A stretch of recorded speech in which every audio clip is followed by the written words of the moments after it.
Hey guys, today I have an Amana washer and electric dryer matching set, and right now we've got it set on a normal cycle with regular time for washing. So kind of the difference between regular and heavy is the time and how long it's going to agitate in that cycle. And we've got it set a cool temperature, so it's going to actuate both the hot and cold water valves. And we have it set to the deep water wash option, which means we get full submersion. It's got the dual action agitator, so it's going to pull those clothes down in the middle. You see plenty of water usage there. And I've got an extra little striker here. It's just an extra one of these, so this thinks that the lid is closed. That way I can show you what's going on as it gets started agitating there. Now as it moves from sensing over to fill, it might still add a little bit more water as it goes along, and it's going to switch up, especially on this cycle here, how it agitates there. It'll go for longer pulses, shorter pulses, and really fast pulses.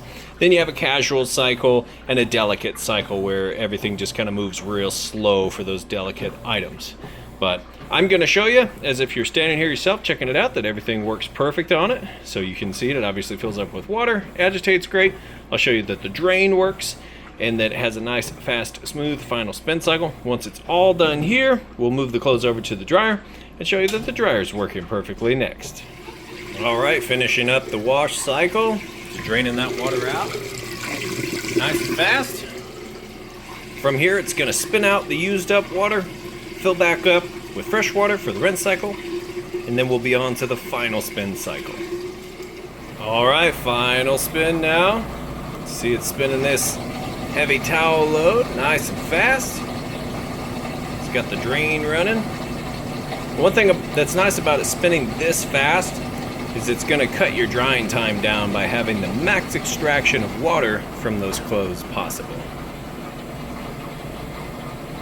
It's nice and quiet too.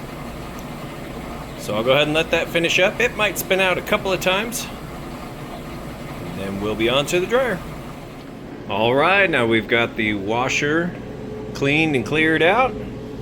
It's good to go. Got the clothes moved over to the dryer. We've got set to time dry, which is a high heat setting. You've got a no heat super delicate setting. You've got a low heat on automatic dry and high heat on automatic dry. Here's your push start button. You got your lint trap there. You want to make sure that's cleaned out before each and every load. And I'm going to show you that it is in fact heating like it's supposed to.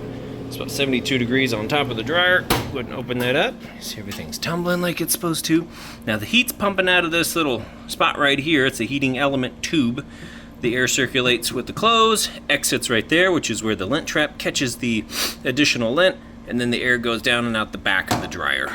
So that's how it works. That's why it's so important to make sure that lint trap is nice and clean. And we're gonna go ahead and let these finish up. And now you know. Get them home, plug them in, you'll be good to go. Thanks for taking a minute to watch my video. If you have any questions at all, feel free to reach out. You guys have a great day. Thanks.